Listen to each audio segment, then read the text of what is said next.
I'm seeing Okay, a we're meeting tomorrow. ready Who to runs call the those? I meeting may to ask. order. It's May 8th and 5:05 p.m. So grab your, whatever you need, your water and so forth, and we'll get moving on this. 2.0 adjustments to the agenda.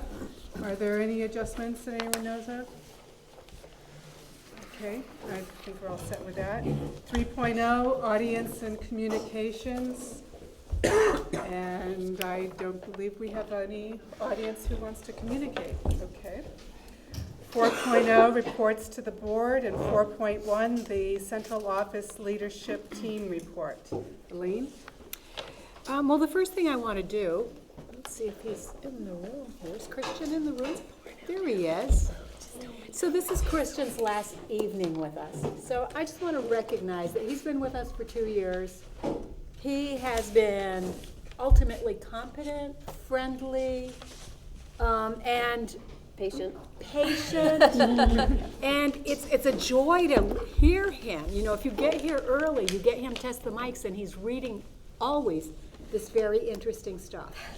So, and he has a radio voice. So, we have a little bit of something for you, Christian, and we want to wish you like the best of luck. Christian got an appointment to the Naval Academy. Oh, It might be the first. congratulations.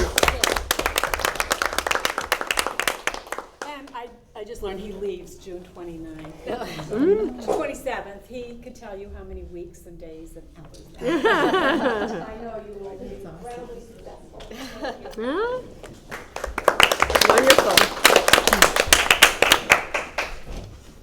Other than that, I don't have anything in particular I want to point out, other than I have a message here from Jeff Francis who says that it's possible that the legislature is going to wrap up tonight, and if I get a message that says call your legislators because they're just about ready to do something silly, I will share it with everyone so we can all do that.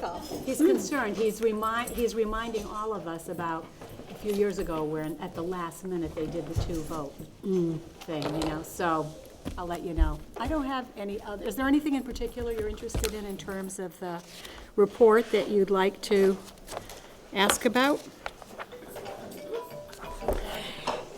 Sorry, Elaine, do you know where the agency fee is? That passed. Both Ag- houses? Yes, I think that's a done deal.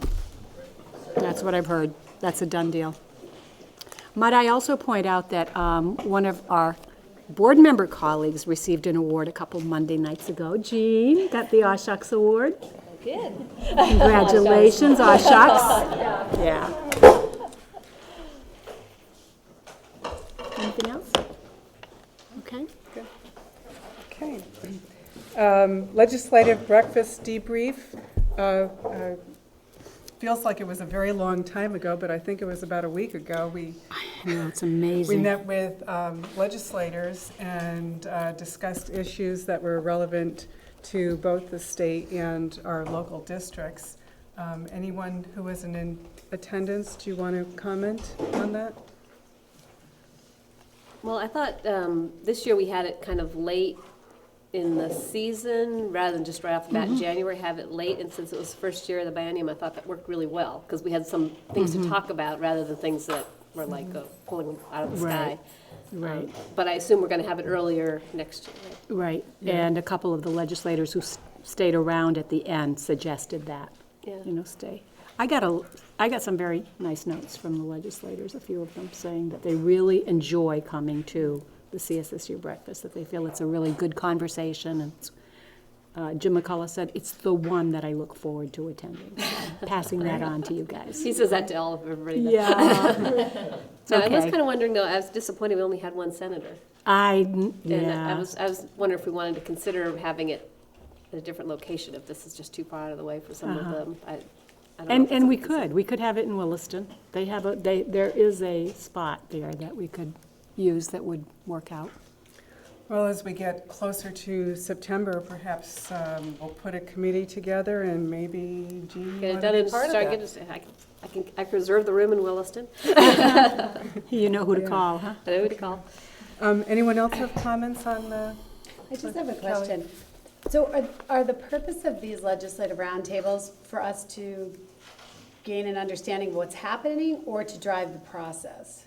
to Because drive policy. Okay, To so inform then- policy. And then, so we'll have a legislative briefing sort of before, like an update before the meeting? So you get updates every Yes, month. but I mean specifically to have a strategy. So Well, that- that's what the committee does. Okay, Well, and part of it also, it is somewhat of a two-way street, because sometimes we see something that's very local, and let's say the agency fees, but they might see it very differently at the state level, and so it's helpful for us to understand what another perspective might be. So it does go two ways. But the next time, because it's, the second year of the cycle, I think it would be very helpful to pay attention to, well, what's the committee work for the summer? What's what's potentially coming out of the committees, and work towards that. So that might be something that you want to participate in as we get to the point of planning for the next one. I guess my comment just comes from what seemed to be of interest to us was surprising to them. And then when they, for example, the preschool initiative came up, that apparently is interesting to them, and that's what- very interesting for them. There's been a lot of conversation, but it was not at all sort of on our. And that's Yeah. because we've been doing this for years. Yeah, sure, So for sure. us, it's not a big change. What they're hearing from, who they're hearing from, are the people for whom this is kind of a new venture. Oh, absolutely, but if our goal is to drive the process, and right now that's their hot topic, then even though we've been doing it for years, maybe it's in our interest to help drive the process. Maybe, No. I don't know. No, we can do whatever we're already doing what they're asking, and they're not talking about changing that. They're talking about expanding it and saying everybody has to do it. So for us, yeah, we could spend energy on that, but we don't need to. We don't need to, okay. But there could be something else like that, though. that, Yeah, it was you just know, like, that- it was just interesting that seems Well, like a no-brainer to me, but right. there's a lot of conversation Right. happening. Right. Right. Yep. Right. Bob? Was there any relevance in the discussion of the recovery of special ed funding and how we might get toward recovering 100% of it through, or at least Right, I mean, Balancing. that is just so darn complicated, because really, it's the federal government that has promised 40% of that expenditure forever, and it's, what, at 21% or something? So, I mean, that's, It's a topic to bring up perhaps every time, but there's been, in 40 years, there's been so little movement in that. That's a tough one. But it's something that we should continue to talk about. our energies in terms of that would be better spent talking to our U.S. congressional delegation. They're the ones that can make a difference with that. I mean, I'm not saying that the three of them can, but that's where that energy should be.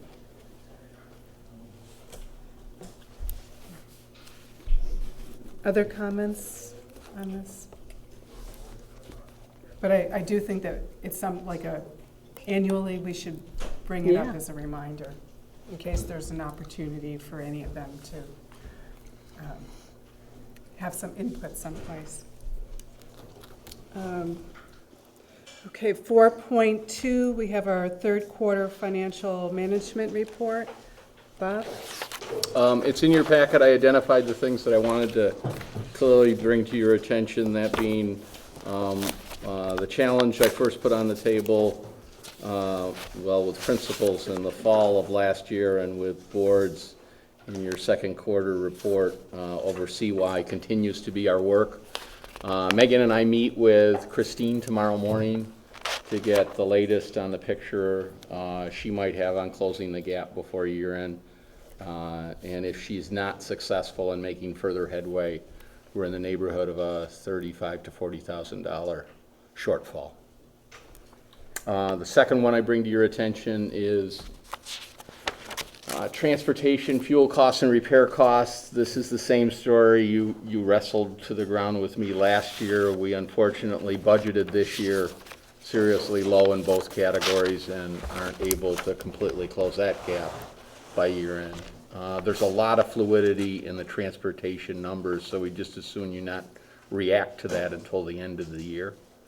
And then we'll know exactly what the number is. But right now, it doesn't look like we're gonna be able to cover it all this year. It is covered next year because you addressed it in the, get my years right, the 13-14 budget. But we didn't have all the information we needed to change it in the 12-13 budget. Are you still talking about CY? I changed subjects, I did CY, and now I'm talking about transportation, fuel, and repairs. And we'll probably want to go back to I'm not CY. seeing where on the report you're talking about transportation, fuel, and repairs. The first bullet? In April? Okay, so that, I thought everything was basically purchase services and not a, so are you saying that it's a shortfall to $60,000 that's gonna get billed out to the, you know, the districts that take advantage of this, and I'm going to be seeing the Shelburne share of that $60,000 in a couple of hours? I'm telling you that we probably shouldn't do anything with the number until the year finishes. And then if the year finishes and the number is significant, the CSSU board will probably want to allocate it to the member schools of the transportation system. Okay. But And- I'm asking you not to react until we have a number you can react to Okay. on that one. And what about CY then, where you're looking at 39, which may be more of a real figure, and you mentioned, you know, talking to the building The board principals. tradition in that area is to assess costs back to the schools. Mm-hmm. So we're currently on a plan that when we get to the number that we think we're going to end with, we will allocate that number to the schools in fiscal year 12-13. Can I ask another way to ask it? Neither one of those shortfalls is reflected in our third quarter FMRs local. Correct. Which is why it's probably helpful to keep this in context and maybe share it with your local boards when you report out on your local. Kristen, who was? Can we anticipate that the CY, we won't have the situation next year because of the budgeting, or will Yes. it? Okay. Yep, you've taken care of that one next year. Megan, do I have all my years figured out there correctly? Okay. So, as it stands now, just so we understand what we should be reporting back to our locals, there is, and we shouldn't react too quickly, but there is the potential that the 60,000 plus the 39,000 might be reallocated back to locals. Correct. Not likely that the 60,000 would be dealt with by this board in the 12-13 year. Okay. Are there questions for Bob on this? And we'll know more later in the June 24th meeting, Monday, June 24th, we have a CSSU in all boards business meeting. We'll know more at that point too? Yes. Can I use the microphone to do one more thing? Please. It would be unfair to only touch on the stuff that's challenging in that direction. The good news is that Eddie and Duncan are running an access program that's extraordinary with what it delivers to the communities out here at CVU each evening. They continue to struggle finding enough creative fundraising to cover the entire magnitude of expenditure. Each year they end up with a $20,000 gap, and they start with no money each year because there's no budgeted item for CVU access anywhere in any of your budgets.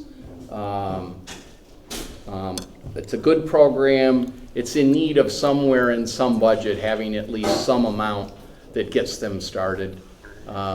I told them that the CSSU board is probably not the place to start right at the moment, but one of your member boards might be a reasonable place to start. But they're in need of being. I thought I heard CVU. I think you did. Yeah. Why not? We usually is. But they're in need of Uh-huh. getting on somebody's funding spectrum permanently, please. But they're doing well. They're gonna be in the black again this year, not enough to cover the deficit that they accumulated for 5 years, but they're 2 good years in a row. So might that be something that? A trend. The seed is planted with the CVU board, and we'll learn more about it from that I'm angle? happy to say I planted a seed with the CVU board. Well, first we have to get over the fact that we're picking up more of CY next year's. And so we still have a few other things that we're struggling with too, so. Yep. These are interesting times. Any other questions for Bob? Okay. Thank you, Bob. You're welcome. 5.0 discussion matters. We have 5.1 policy review, and you have information in your packet from Cindy. Cindy, is there anything you want to highlight on that? Your memo? No, not particularly unless anybody has any questions. And a reminder that we'll be discussing these policies at the local level as well, but if there's anything general that anyone wants to bring up now that might be relevant to everybody?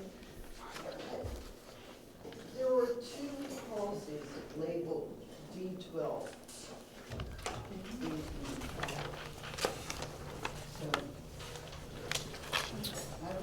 Oh, FMLA, the family medical leave, and the Harassment. D12 harassment of employees. Harassment of employees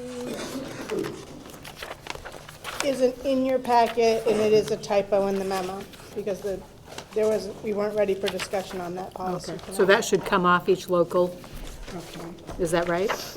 Or is it just on the memo? Right. It's in the memo because the board asked that I not I see. list things that we talked about, but Yeah. It's So not it's not on in the, your packet it's 'cause it's not, not- and it's not on the agenda. Correct. Okay, so we don't have to do anything. I don't believe it's on the agenda. No, I just checked. Okay. Other questions for Cindy on this? Okay, and again, you'll have opportunity at the local level to discuss them. 5.2, Act 153, Student Support Services Consolidation. Let me start, and then I will turn it over to Bob or Megan. If you have questions about like how the money works, we'll look at Bob, and if we have questions about how programming incentives can work, we'll look at Megan. So, I think we should do it the other way around, just for fun. just for fun, you know what, it doesn't even matter which way, so we'll ask her probably them, could. we'll ask her them. I bet they could answer. Probably good. Because actually, no fun. actually, any one of the central office leadership team members could answer the questions, I think. We discuss it as a group. So we're at a place where the SU board will need to decide, once special ed is at the SU, and it is looking like it will be the licensed positions that will be at the SU. So anybody with a license, teachers, speech language administrators, all at the SU. It is an SU board decision whether or not paras come to the SU, and we can make that decision later. But the decision that we need to start putting on a timeline now is whether the assessment will be done as a purchase service, which is situation normal in terms of everything else except, as Bob calls it, the color of the check. So nothing much else changes except somebody's check is a different color because they're SU employees. That would be purchase service. You tell us what you need, we just turn around and give it to you, and the exact amount of money that is needed to provide that services is what you pay for. The other way is to do it like we do everything else, and that's to do it by ADM. And I will say right out, I prefer that method because over time, it is what gives us the leverage to do the standards of practice work, to make sure that across the SU, if you have a student with a particular situation, that you would be putting the same kinds of resources to that same disability as you would in another. And that's not true right now. Megan's been working for a couple years on that. The leverage for that, what is really a big carrot, is that they're all going to be at the SU. Obviously, if you are all paying by ADM, it's going to matter to all of you that everyone is doing this in a similar way. Whereas, if you're paying by, we get what we pay for, I mean, if you looked at it, you would see some people are spending a whole lot more money on special ed services than others. So right there, just looking at the numbers, you'd say, Without going into. So I don't wanna go into more than that. The implications behind, I just want to Yep. make sure that we have an understanding of the two scenarios that are under consideration. One is the ADM model, the other is the purchase service model. So are Right. there questions just about that, regardless of implications? Okay. And the thank you. timeline would be, this is on all of your local board agendas tonight for input, because once the positions are here, this is an SU board decision. So we want to make sure that there's time for input. It's just discussion tonight. We're imagining that likely at the June business meeting, we would, carve out like half an hour to make that decision. That's what we're thinking. Lorna, and then Adora. Side implication. Well, might be in negotiations. So I know that in some of the conversations that we had, we have, association representatives from each school, and then there was the question, well, what about CSSU? But we don't have very many, if any, And now we licensed. will. And then we will, and then so, so I'm not sure it's necessarily our issue right now, but I think at some point down the road, we're going to see a lot more involvement. That won't change regardless of which way you do the assessment. Right. Yeah. Adora? So in addition to what you said about the ADM model, it would also be true that that would even out, that would make our special ed expenditures a little more predictable. Oh, definitely. I should have said that, because you know what, really, I should have led with that. Every one of you has been in a situation where a student has moved in or has entered school, or you've had, just by happenstance, a group of students who have entered school that have moved your budget by $100,000, $200,000 in 1 year.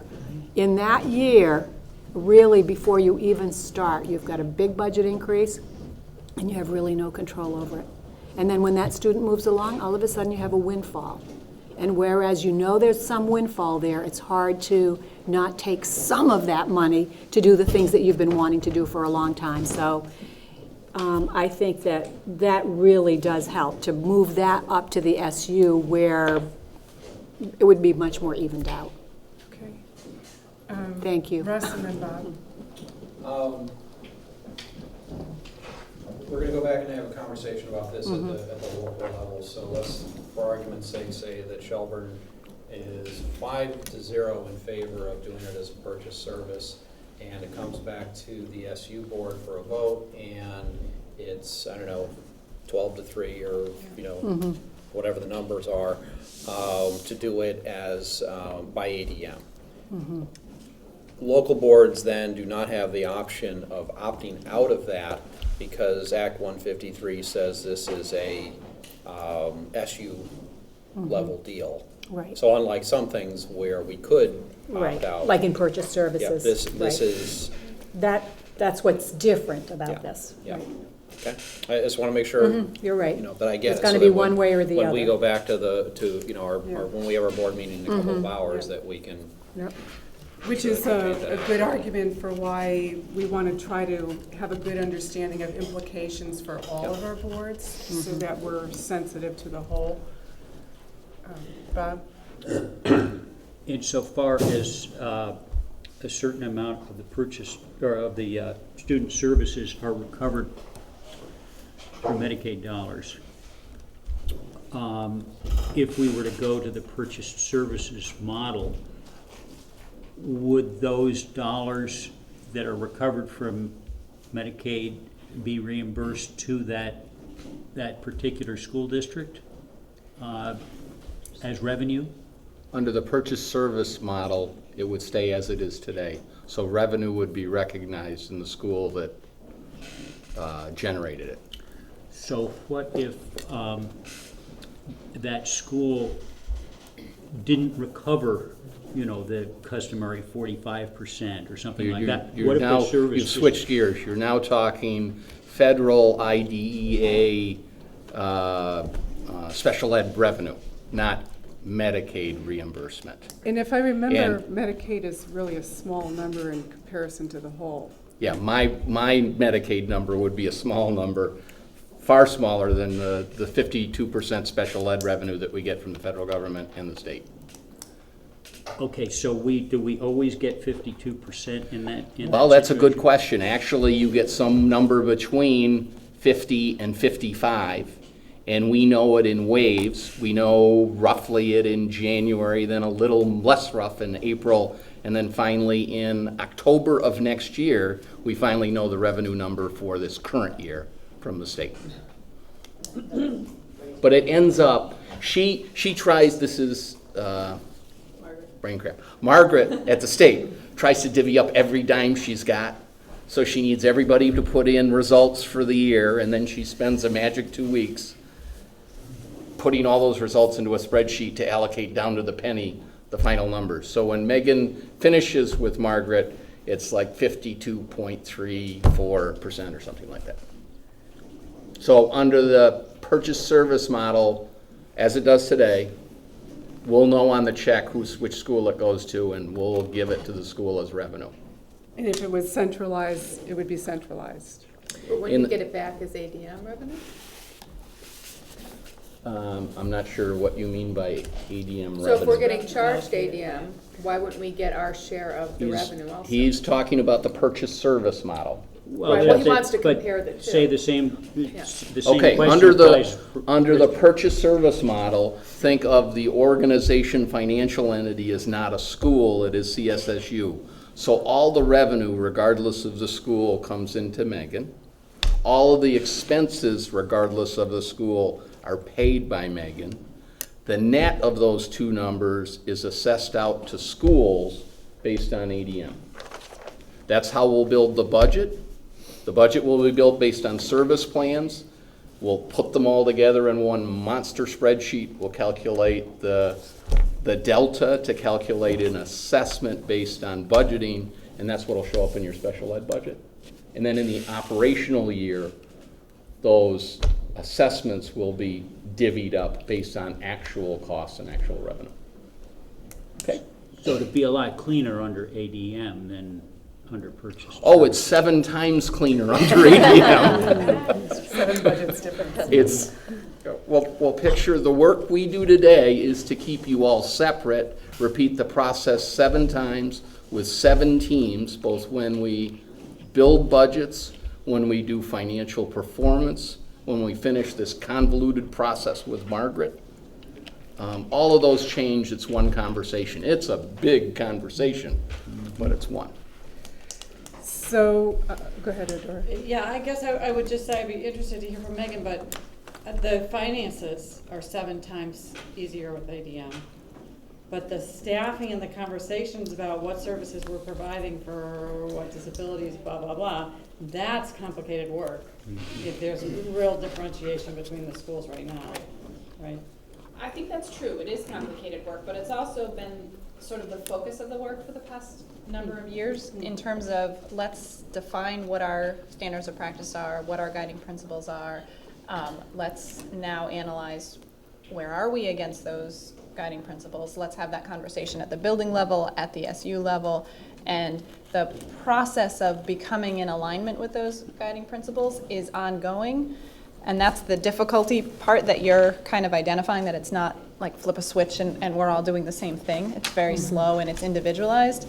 But at least people are aware of it. I think they're invested in the conversation. They're invested in the notion that we want to do this against some set of, this is the best that we know about how to make this work for kids.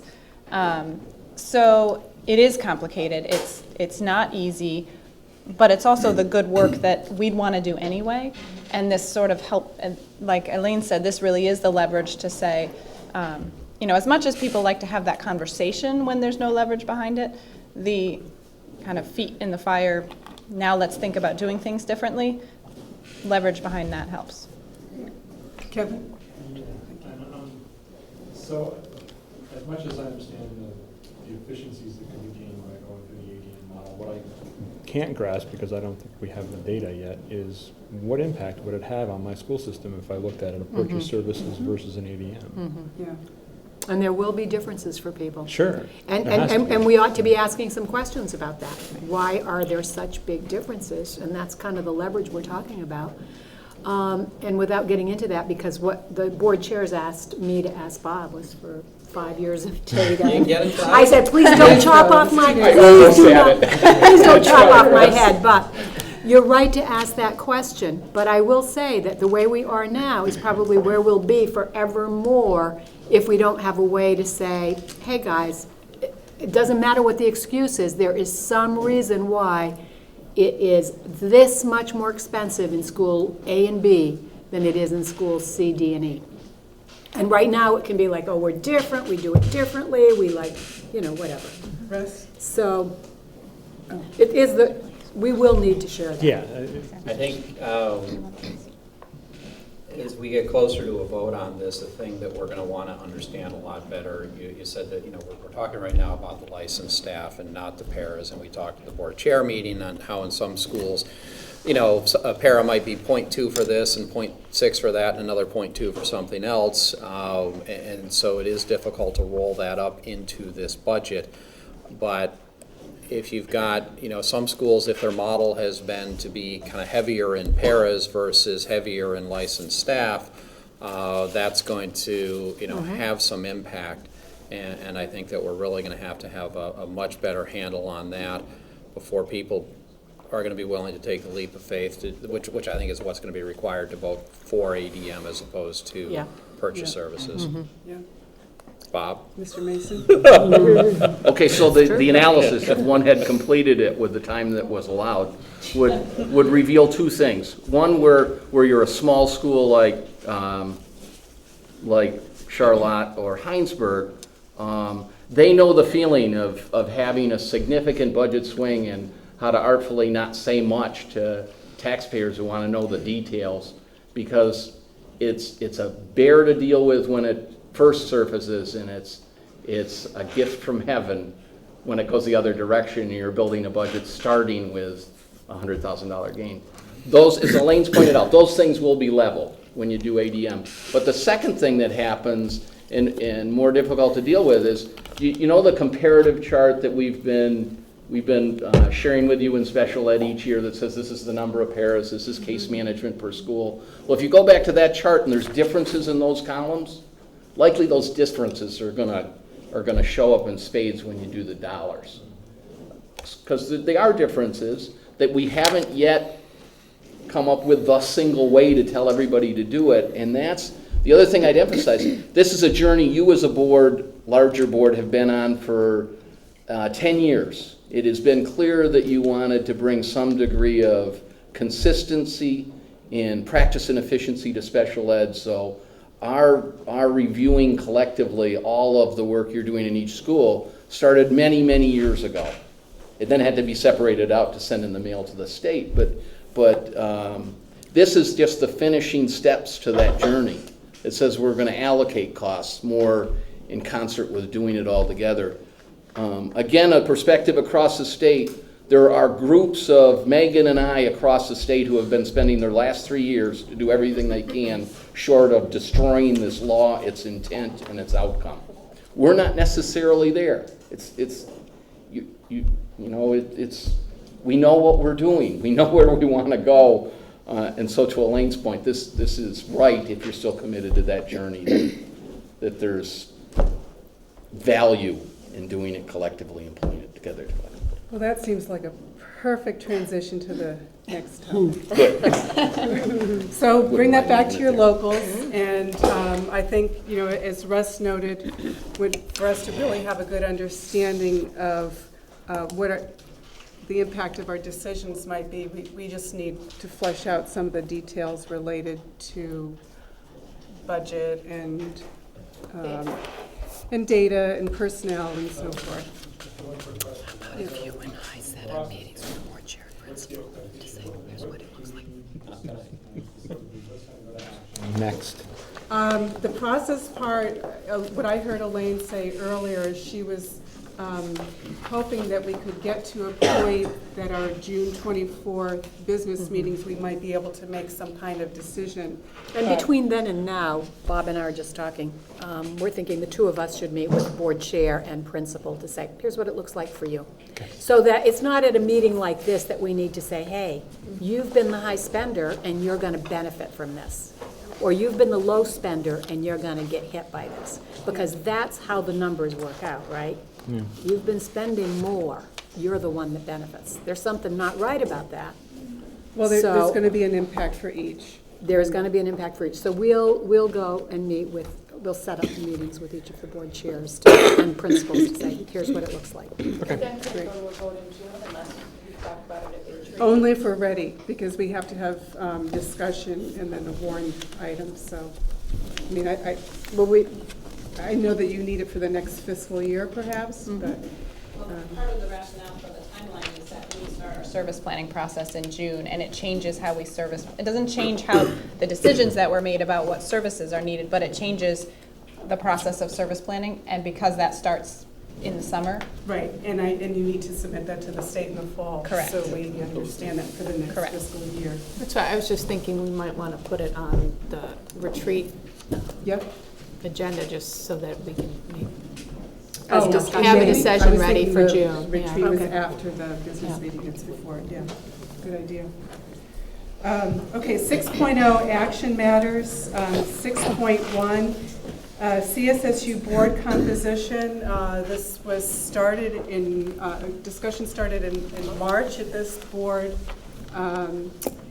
And it was related to adding another representative from the CVU board to the supervisory union board, turning this from a 16-member board to a 17-member board. I sent a draft letter that, just to give you what some of the details were related to that. If this board chooses not to move forward with it, that draft letter just disappears, but I wanted to put that out there so that you had that. Are there questions on? Are there, okay, process-wise, I don't know if you want to start with process or the implications of an additional member. It clearly gives CBU overwhelming majority in this board takes over. We will take power. over, we will dominate. World domination, I see. Absolutely, it's very clear. I just did a quick calculation before coming to the board meeting, and in the letter, and this can be deleted from the letter, I noted the structure of the CSSU board. It's currently 19% of the board members are from CVU, focusing on grades 9-12 population. It would move it to 24%. And then I compared it to what the actual grade level composition is, 9-12 compared to the pre-K-8. And if we look at pre-K-12 as 14 levels of grades, pre-K, K plus 12 grades, it's actually the grades 9-12 is 28%. So we would be moving closer to proportionality just based on simply grade levels. Russ? So this is an action item for tonight. My question is, are we voting on approving sending a letter requesting the waiver to do this, but then we would have a separate vote if we were granted the waiver to actually do it? Or are we saying we are requesting, we're going to send this waiver letter, and if we get it, we're adding that member? Because I guess I'm a lot more comfortable asking for the waiver and then having more discussion and having a vote on it. And again, we talked at the board chair meeting, if the vote is anything less than unanimous, we think that the state board is less likely to grant that waiver. So like I say, I'm a lot more comfortable with just requesting it, and then we decide what we do with it if we're granted the waiver. I hadn't thought about that, but I don't know why we would take state board events time if we weren't committed to it, because they're very busy people. Okay.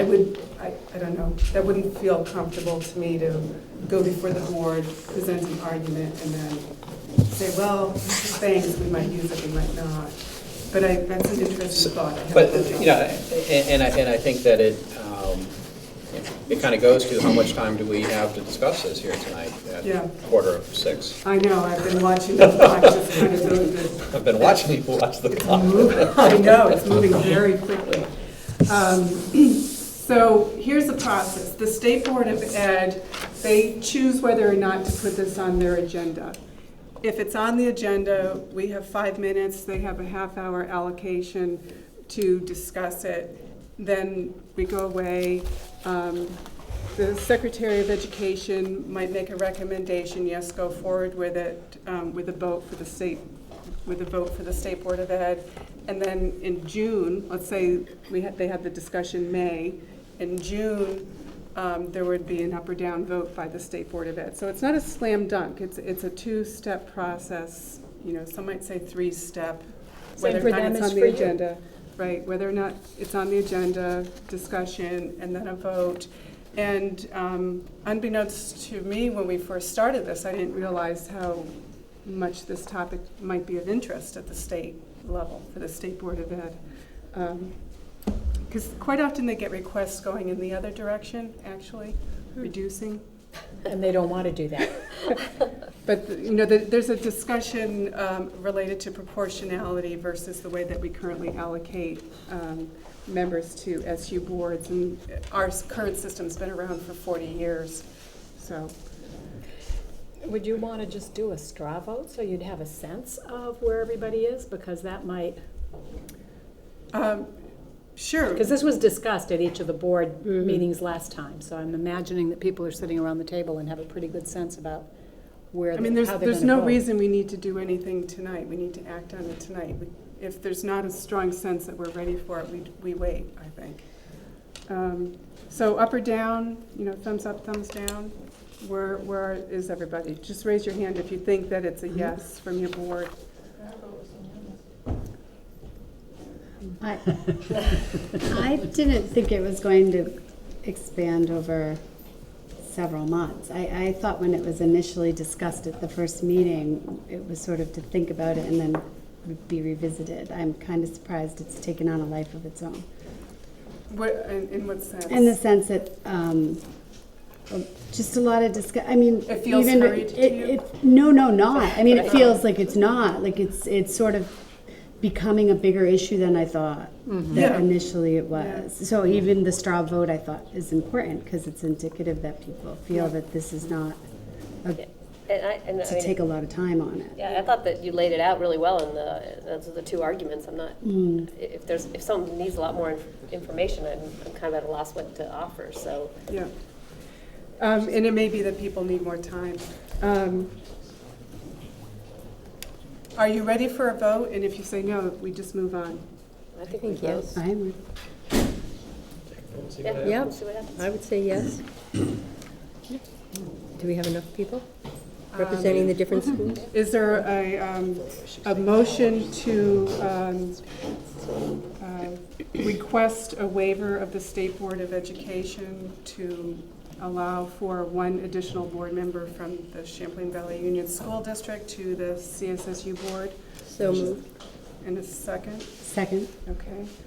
You understand the question before you? All those in favor say aye. Aye. Opposed? Okay, motion carries. I'm going to Keith? abstain. Abstain, excuse me. Any other abstentions?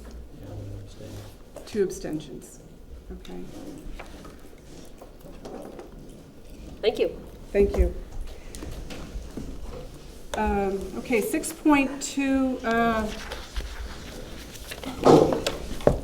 6.2, approve enterprise fund for Part 2 program. Let's have a motion, a second, and then quick discussion. Motion to approve an enterprise fund for Part 2 program.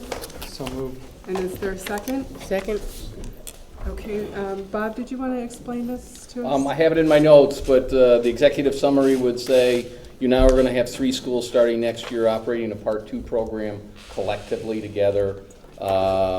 It's inappropriate for all the expenses and revenue associated with it to land in Heinsberg.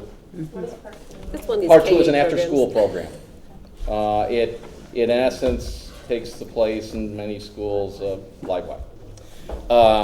So it's appropriate the checks not be of Heinsberg color in the bookkeeping. It needs to move to CSSU. Since it is an autonomous program intended to both liquidate revenue in excess of expenses and expenses in excess of revenue back to those 3 schools, the enterprise fund is the model you use to do that. And your auditors recommend you create an enterprise fund at CSSU to enable us to continue forward for those 3 schools next year. Okay, any questions? Is there any liability associated with that activity? Financial liability, yes, to those 3 schools. Any other questions for Bob? Okay, all those in favor of approving the motion as presented, say aye. Aye. Opposed? Abstentions? Okay, motion carries. 6.3, approve final CSSU budget for fiscal year 14, and if I have the numbers correct, it's need a motion to approve a $7,394,377 budget. Is that correct? In a second? Second. Discussion. And congratulations to Williston and Charlotte for advancing your votes. Nice job. Discussion? Okay. All those in favor say aye. Aye. Opposed? Abstentions? Okay, motion carries. Thank you very much. Consent agenda 7.0. We have minutes, director's orders, and policy adoption. We don't remove anything from the consent agenda. It's as presented. Motion to approve the consent agenda. So moved. And a second. All those in favor say aye. Aye. Opposed? Abstentions? Okay, that motion carries. Confirm next meeting dates. We want to make sure that we have Friday, May 31st, 8 o'clock to 4 o'clock is our annual retreat, the local boards and CSSU board. And it's going to be at the Sunset Ballroom, Comfort Inn on Shelburne Road. Ooh, the Sunset Ballroom. Sandy will be sending information related to that. So Sounds like we should 9.0 have common topic. It'll have a Megan, disco ball in the middle balls, of it. yeah. we're hoping to move into executive session, so we're hoping, thank you. I'm sure you got the lowdown on it. So as Megan's getting herself ready, are there any questions on the meeting dates or anything we're missing? 8 to 4. I'm sorry. Go ahead. 8 to 4. 8 to 4. And the locals meet first, then we'll have lunch. Lunch and after we'll do something with negotiations, so we're hoping people will stay, and CSSU board will be meeting the latter part of the day. Questions on that? It's kind of a jam-packed agenda already, so. It's all yours, Megan. Thank you.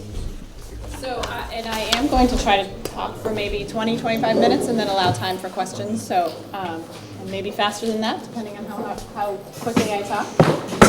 So I want to share with you tonight some work, a lot of work that's been going on around tiered instruction. And one of the things that I thought about as I wrote the title of this presentation, which says multi-tiered system of supports. People are maybe wondering why people keep changing the term that we use to talk about multi-tiered system of supports. You notice underneath it's tiered instruction that we've been using in CSSU for a little while, which replaced RTI, response to instruction or response to intervention. And maybe it's because education likes to do things like that and call things new names, but I do think that one of the things we're going to talk about tonight is the shifts in research and the shifts in practice around RTI, which started off as a very procedural process, and some of the shifts in research that we're moving our system along with really lend themselves to the change in name, so it isn't just a semantic change. But just so that you wonder, now when you're reading updates and things and you see MTSS, that's RTI, or that's tiered instruction. So what I'm hoping to do tonight is cover three main things. One of them is to bring you back to conversations that we had in the fall when we were speaking specifically to special ed consolidation, and I sort of overviewed what is CSSU's tiered system of instruction. We're going to do that again, and I'll be quicker. I'm not going to spend as much time on that piece, but I'll highlight some elements of our system. And then we're going to spend some time talking about the shifts in research and practice related to multi-tiered system of supports and how that work is influencing how we move forward, and also how that work is connected to the research base around what works for kids who are not where we want them to be in terms of their learning. And then that will lead into a conversation about our tiered instruction leadership team, which is the group that is governing our work moving forward. That's trying to bring us into alignment with these shifts in practice. So a little bit about the research. When we talked in the fall, I shared with you as the fact that there's this really consistent body of research that talks about what works for accelerating the growth of kids. And we were talking at that point about individual practices and interventions. Well, that same body of research also indicates that the structure in schools that's well articulated and is a tiered system that provides support as sort of the underpinning of the broader educational program, that's a consistent element in schools that find success in narrowing the gap and in accelerating growth. And that's for kids living in poverty, that's for kids with disabilities, that's for kids who are English language learners. So again, it's very consistent regardless of sort of what field that research is coming from. So some of this is the same research we talked about in the fall, but some of it is also unique to Vermont. There's been some study in Vermont over the past number of years specific to literacy and kind of identifying the practices in schools who are able to have kids with disabilities and kids living in poverty achieve higher levels in terms of literacy. Those are schools that have a tiered system. The Beacon of Excellence studies, which is about schools specifically who accelerate the growth of kids with disabilities.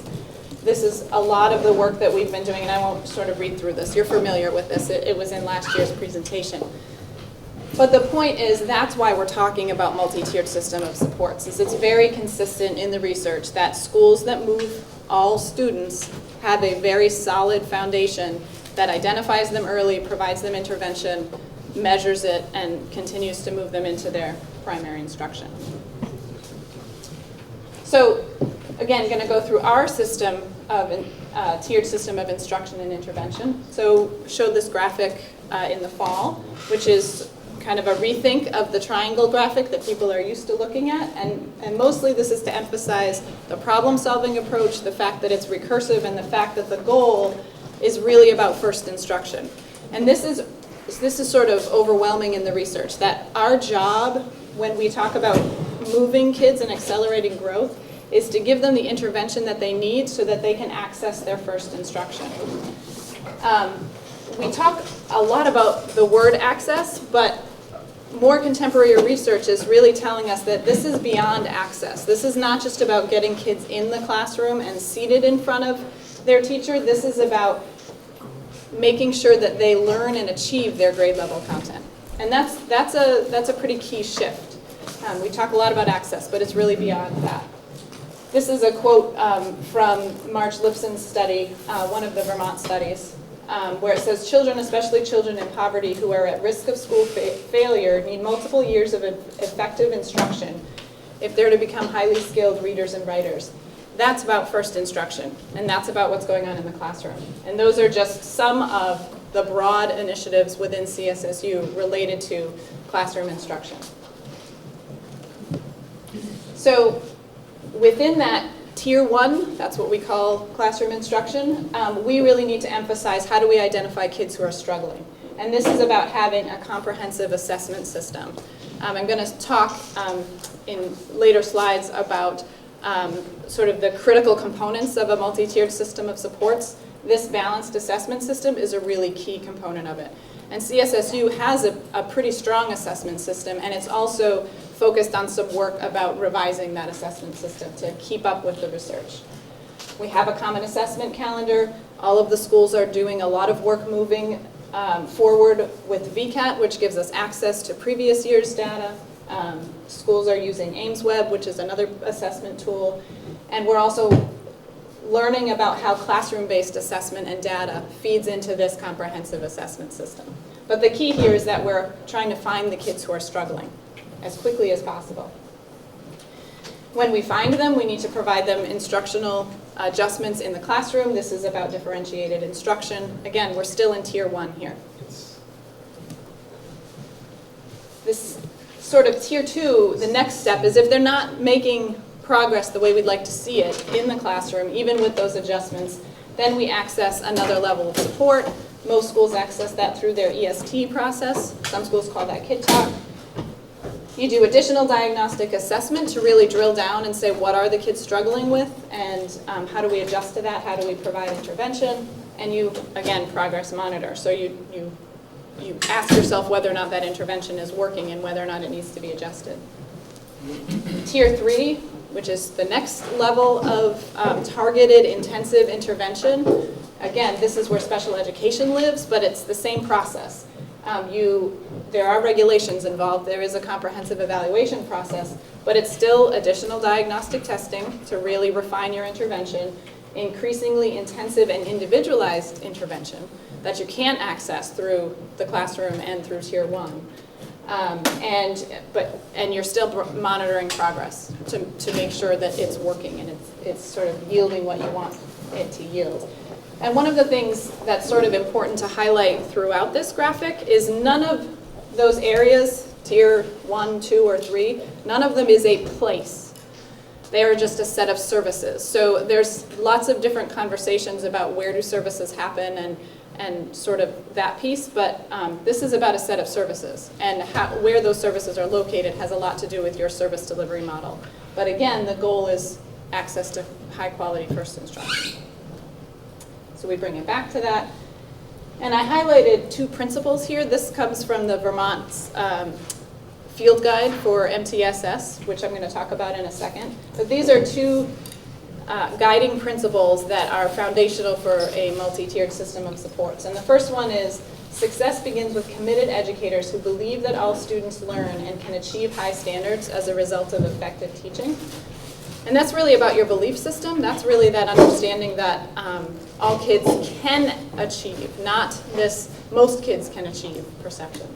And the second principle is that a successful multi-tiered system begins with the highest quality classroom instruction that's informed by research and supported by a standards-based curriculum. Okay, so that's a very quick overview of what we talked about in the fall. So now I'm going to talk a little bit about the shifts in research and practice related to MTSS. And before I do that, I'm going to talk a little bit about the history of RTI in CSSU, because that's the term that has been used for a number of years.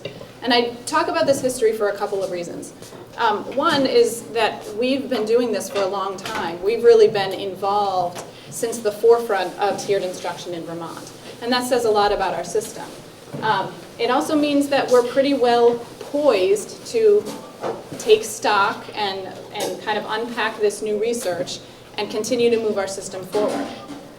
That said, it also means that for those of us that were sort of right out of the gate with the initial understanding of RTI, probably have some preconceived notions that we are holding on to from when that started back 6 years ago, 6+ years ago.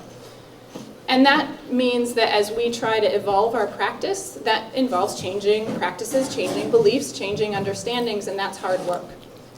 So you'll see in sort of our approach to this change, you'll see some of that come out.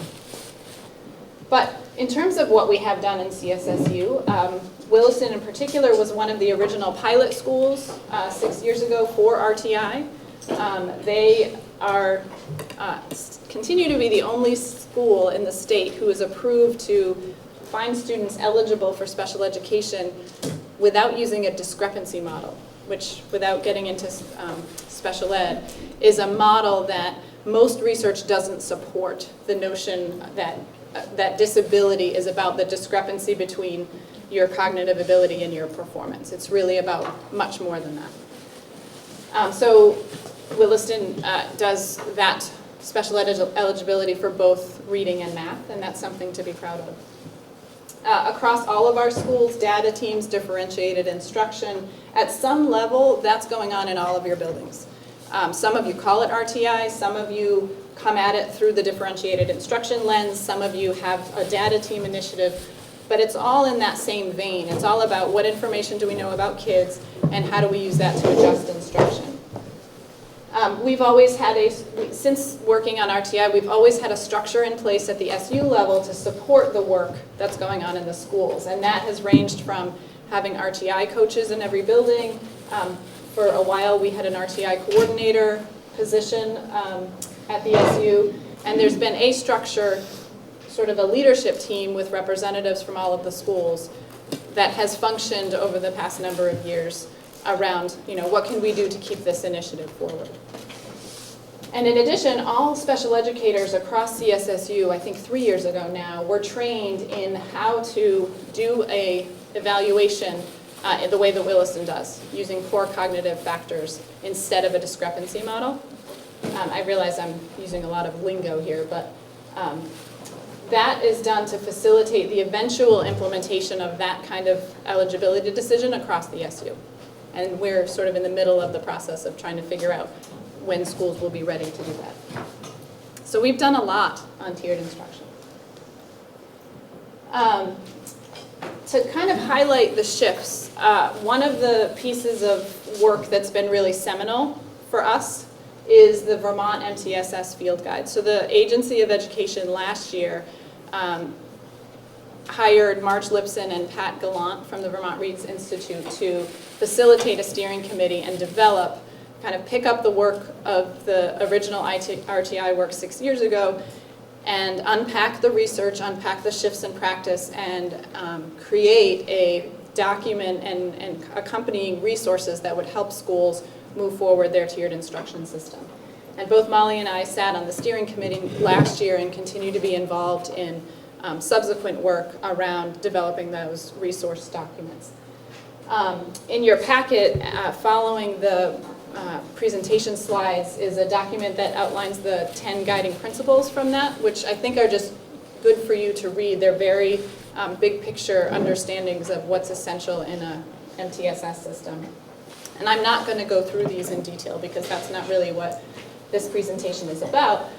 But the field guide articulates these 5 critical components. And you'll see in our approach that as we start to understand the shifts, we take those kind of component by component.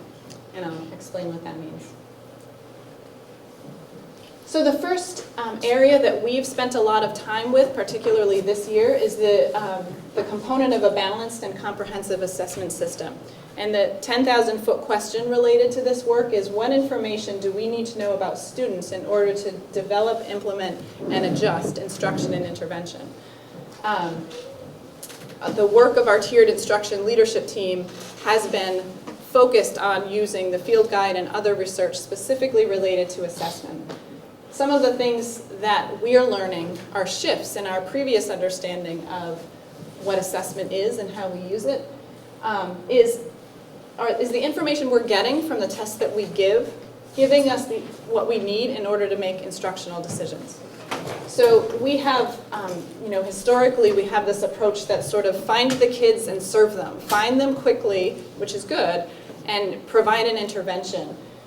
That runs a little bit contrary to the idea of deliberately using that data to select an intervention. And there's some tension there between those two things. Quickly serving them puts you at risk of giving them the wrong intervention. So, to use a medical analogy, you find out that you're sick really quickly, but you give someone the wrong medicine. That's not going to be really effective.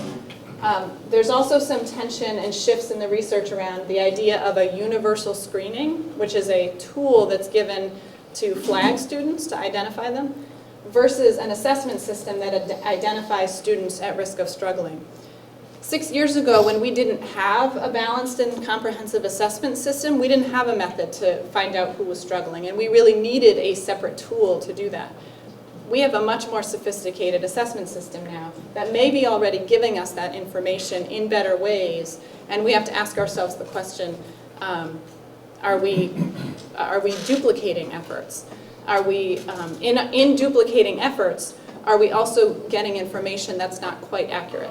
And so that's part of the shift in research. And the other idea, I talked a lot about progress monitoring. How are we measuring what we're doing with students? And historically RTI thinks of progress monitoring as a standardized tool. It's a single measure that you repeat over time, and it's supposed to help you know how an intervention is working. Our newer understanding is really looking at, is your progress monitoring individualized so that it's connecting with the intervention that you're providing? So shifts related to instruction and intervention. This is the second piece that is going to be most useful for us and is a big focus as we move forward. And that's how do we connect our assessment system to our intervention system so that we make the most effective instructional decisions. Sometimes we see those two things as separate. We have an assessment calendar, we do that, we get that information, and then separate from that, we have professionals in our building who decide what interventions kids need. And we need to bring those two conversations together.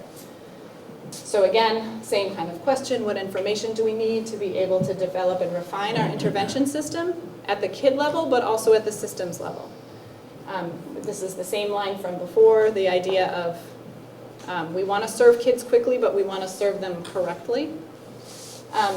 Also really key here, that's a big shift in research, is the use of programs versus teaching. Expert teachers who are nuanced and who understand literacy and math and intervention and how do you provide that intervention. Previously, RTI focused a lot on this definition of fidelity. So fidelity meant you had to be really sure that everyone was implementing the instruction the same way every time. And fidelity as a concept is important. You have to make sure that if you give an intervention, that it's done well. Otherwise, a student not responding to that intervention might be because it wasn't delivered in the best way. But we got stuck on fidelity 6 years ago, and we had a really rigid understanding of what that looked like. And it lended itself to us wanting to pull a program off the shelf, because a program can be implemented with fidelity. It can be researched, and as long as you follow the protocol, you can feel some level of confidence about your fidelity. But we know more about intervention now, and we know that expert teachers and the ability for those expert teachers to be responsive, to problem solve, and to adjust is more effective than this really narrow version of fidelity. This is a big shift that I think our system is going to start to unpack in the future. We haven't even delved into this piece of it. Megan? Yes? So it's, I have to say this correctly, but it seems like kids on a spectrum who are struggling, really big spectrum. So I'm kind of surprised that fidelity would even be possible. I mean, you can't take a package when you have 10 kids who are not just plus or minus 1 grade level, maybe plus or minus 10 grade level. It's a great point, and I would say that one of the places we got most stuck about fidelity was around Tier 3 and special ed, because it is associated with eligibility.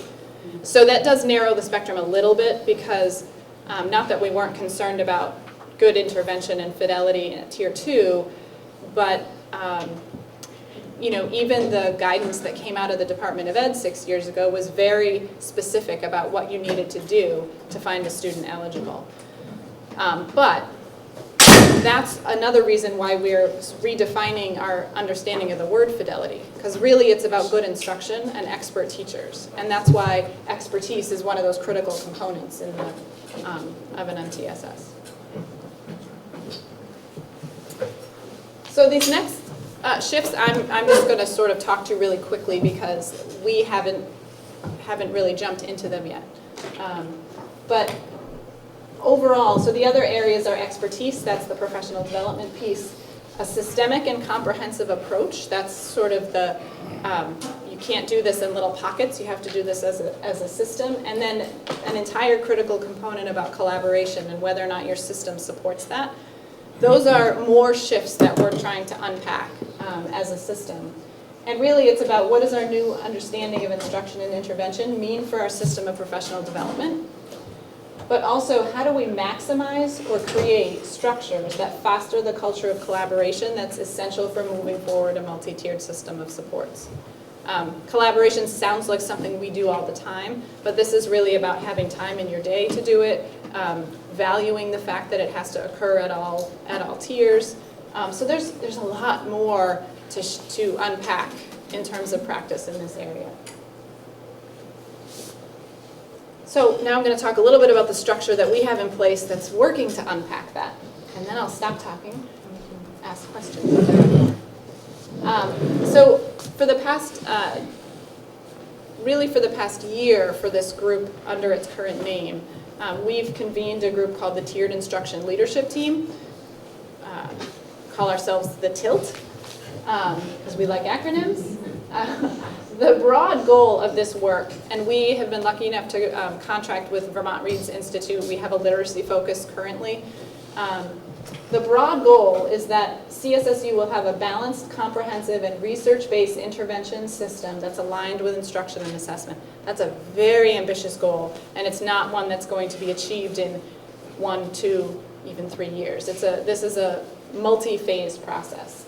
And we've started this year with using inquiry to outline the areas of strength, what are the opportunities for growth, and what are some immediate and long-term steps that we can take as a system so that we have an intervention system that's coherent, it's coordinated, and it's based on research.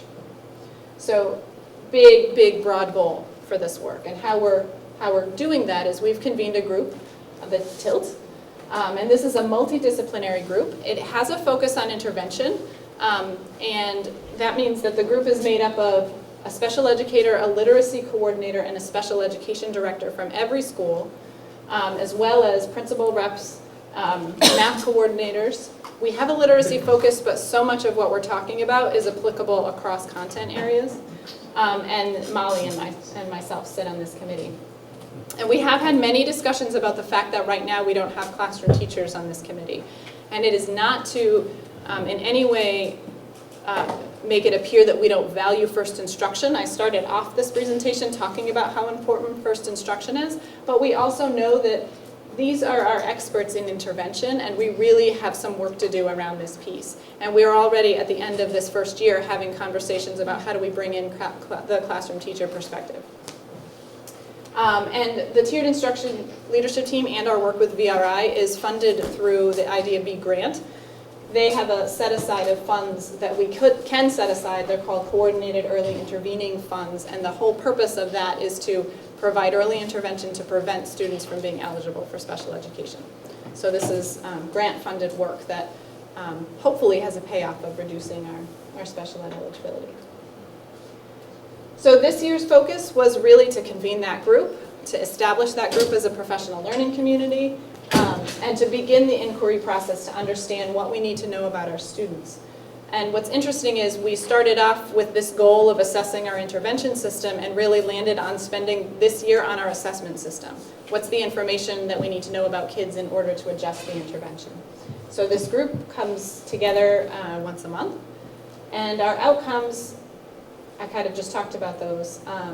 You know, this has really been a very deep and rewarding professional development experience. I think all of the people who are part of that team have said that and are excited to continue the work. And kind of practical outcomes of this work is that we have been taking stock of our SU assessment calendar, and we'll be making recommendations and revisions by the end of this year for next year. So next year's focus is to connect the work about assessment to our system of interventions. And we will probably have a similar model in terms of our work with VRI. But we're really going to be looking at this set of guiding guiding questions, which is now what do we need to know in order to select interventions? How do we shift our thinking to see programs as materials that support instruction as opposed to it's the intervention? We're going to be talking about implementation. How do we maximize professional development to match our renewed understanding of instruction and intervention? And monitoring, what data do we need to look at to know how effective our interventions are? And that's both at a kid level and also at a systems level.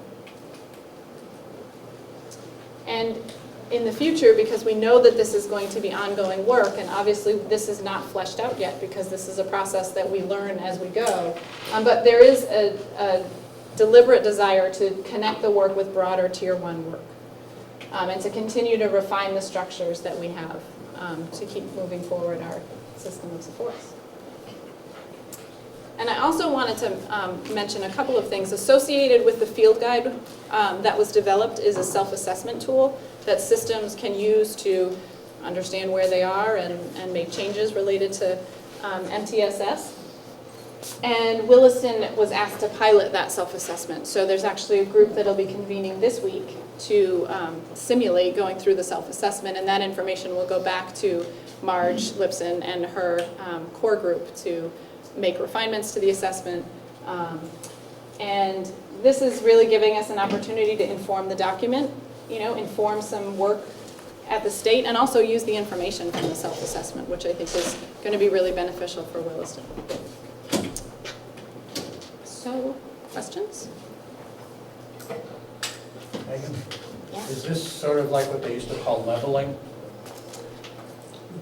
Leveling in terms of identifying profiles of students and serving them in a similar way? Well, yeah, I guess that's, It's a little bit different. I would say, if I'm understanding the question, it's more like starting in the classroom, identifying who needs additional assistance, right. and providing an additional level of assistance. The difference is that level of assistance doesn't all look the same for all of the kids that are in that. They don't all go to the same place, they don't all receive the same thing, but they receive a set of services. And then if those services don't work, they do go to the next level Okay, to so it's a receive. little different than what I had. It's a little bit different than that. Megan, sorry. I saw a stretch out. Awesome question. Can you talk a little bit about how do we know if this is working? Yeah. We spend a lot of time looking at pieces of data and sort of, it jumps out that there's a big gap. And that makes people nervous because we've been doing this for a long time and our gap isn't necessarily getting where we want it to be. But I also think we're learning more about how we do this. And one of the things, we just met today with our consultants from VRI to plan what we're looking at for next year.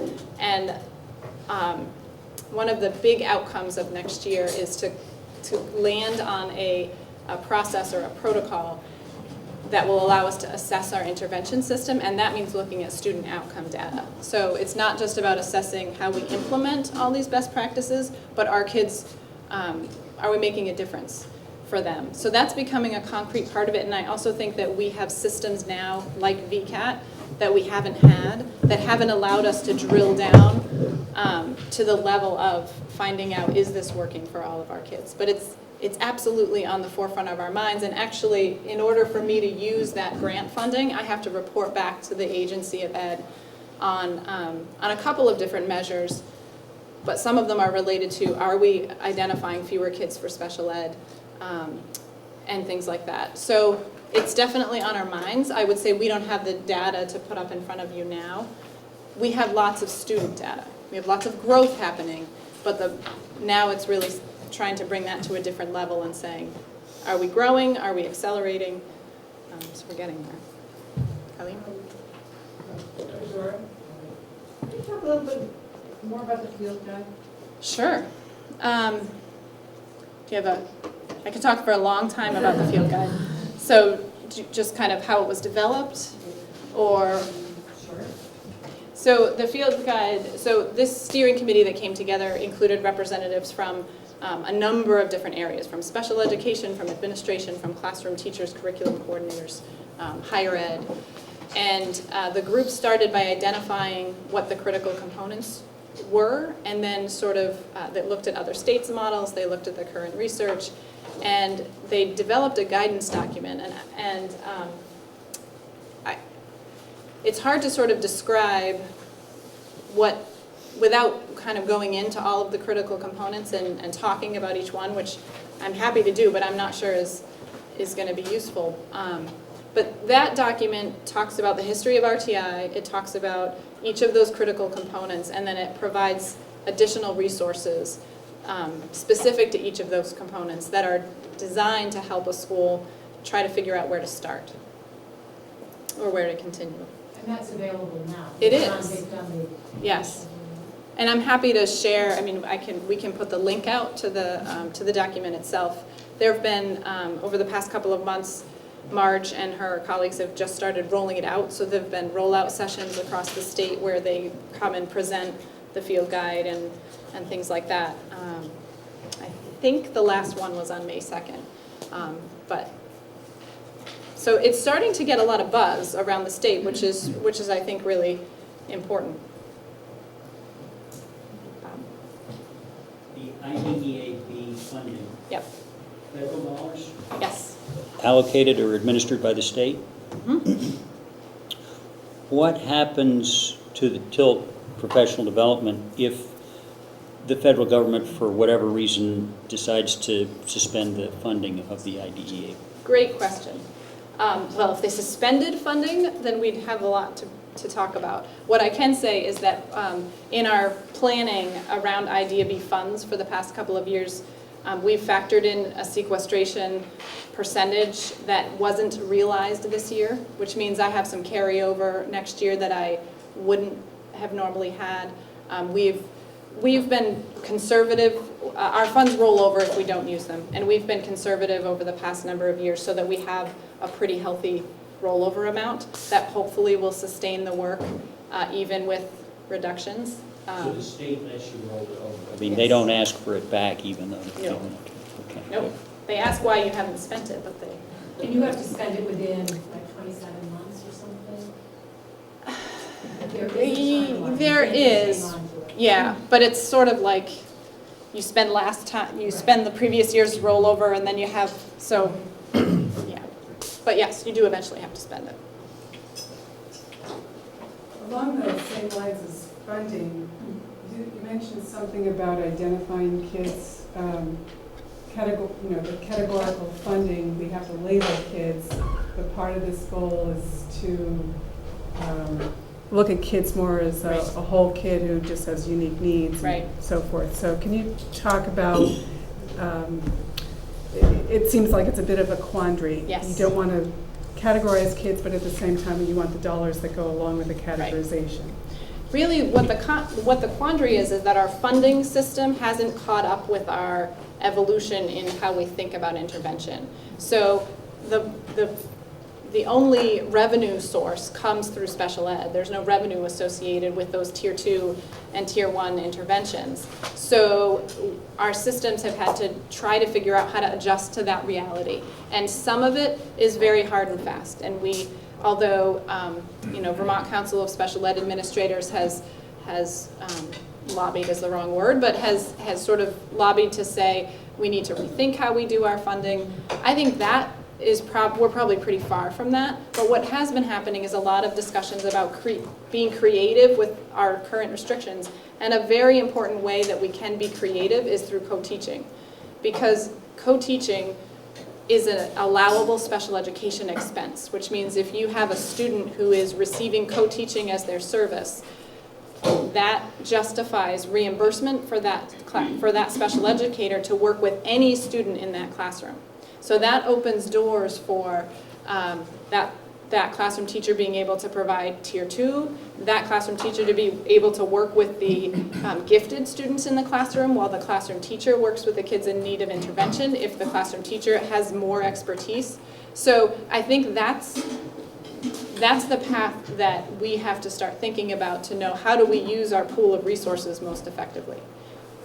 But it's still, the funding structures just don't match right now.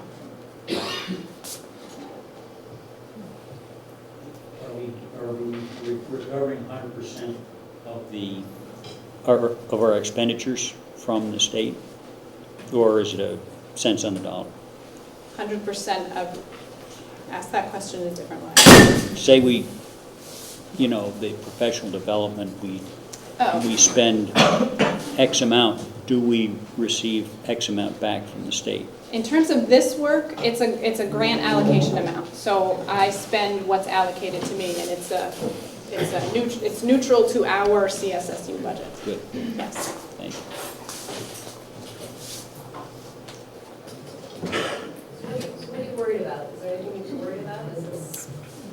parents or really special high needs kids? Is there anybody getting shortchanged, or is it, aside from just dollars, you know, Right. the program? No, I mean, I'm not worried about students getting shortchanged. I think this is a system that starts to that serves more kids, that catches more kids, that it doesn't wait for you to become identified as a student with a disability before you can receive some service. I think if I were to say what I'm worried about is it's big change, and we have a lot on our plates collectively as a system, and it feels like an initiative. So, and you know, MTSS feels like something else on your plate, when really what it is the foundation on which everything else sits. So what I worry about is that folks will not want to move forward on it because it's perceived as an initiative, as opposed to it's just a structure that governs things you're already doing. Seems like extreme differentiated instruction. And that's exactly what it is.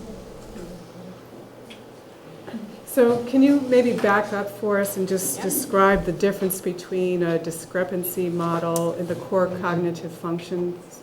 I can. I wasn't sure if you'd want that technical. Well, it might help Yes. us understand how the kids are categorized differently. So for a student who's identified with a specific learning disability right now, the traditional way of identifying that is to use a discrepancy model. So a student is given a cognitive assessment, IQ score, for lack of a better word, and then and that's supposed to tell you the student's potential.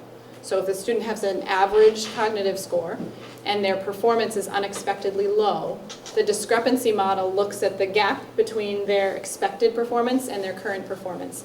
And they say that if your performance is down here and you should be up here, you have a disability. And that's where the research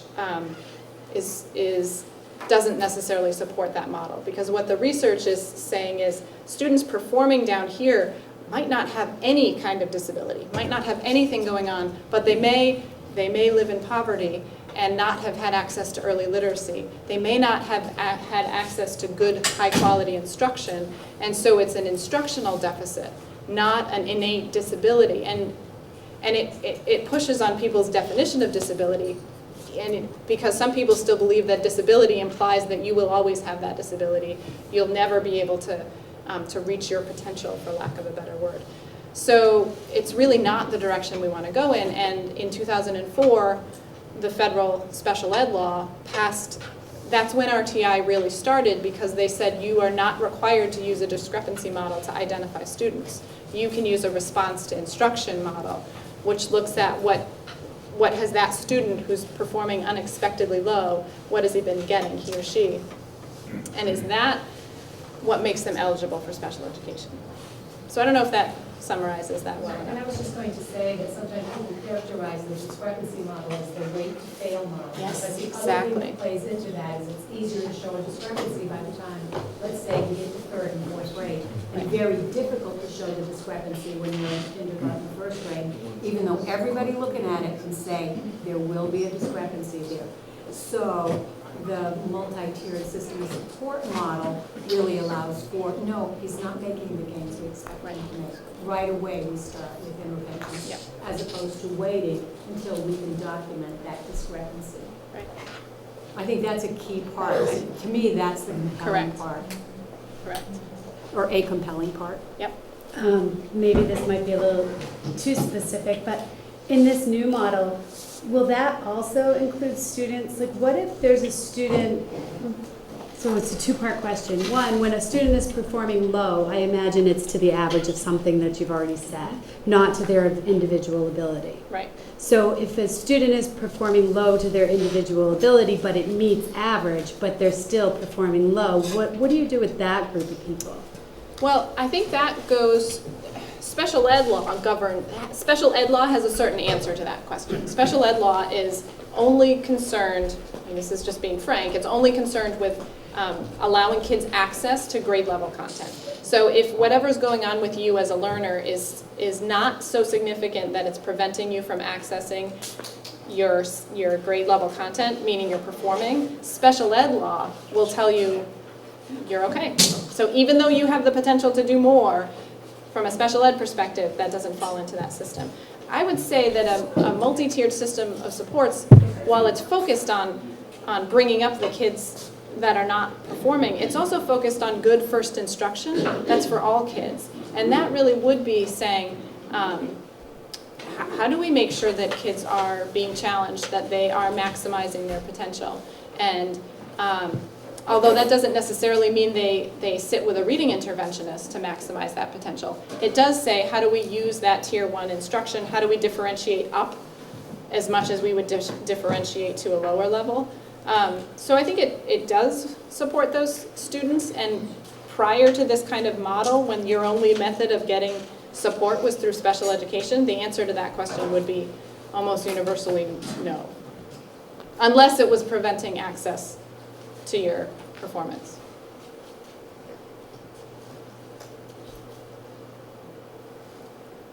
Anything else? Questions from the audience members over there? We've been focused over here for a little bit.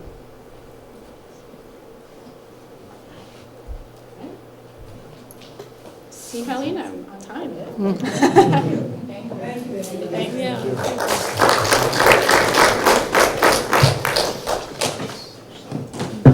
Okay, so we have just a couple of minutes before we move into executive session. And just wanted a reminder that our approach throughout the next year as we move through negotiations is we're going to attempt to have a 15-minute block of time where all board members can get together, and we're going to be meeting across the hall. We're going to charge one person each week to be the sweeper, to hustle you into the room so that we get into the room quickly, we have our conversation, and then our hope is that we don't delay our local board meetings. We want to be responsive to the people who are waiting at the local level as well. So our goal over the next year, and we can adjust this, is to give this a try, to see if it'll work, to shave a few minutes off the CSSU board meeting and perhaps a few minutes off the local board meetings, and have an opportunity to meet each week. And Kevin's our volunteer sweeper tonight. Oh, man, the enforcer. He was told that he was allowed to tackle. So, are there any questions on just that part of the process, or that thinking through that? Can we get t-shirts for the sweepers? We'll have more volunteers, I think. And maybe a special broom, I don't know. Motion for Okay. All right, so motion to go into executive session for negotiations, please. So moved. And a second? Okay, and we'll move across the hall, and we'll adjourn from across the hall. See you later. Yeah.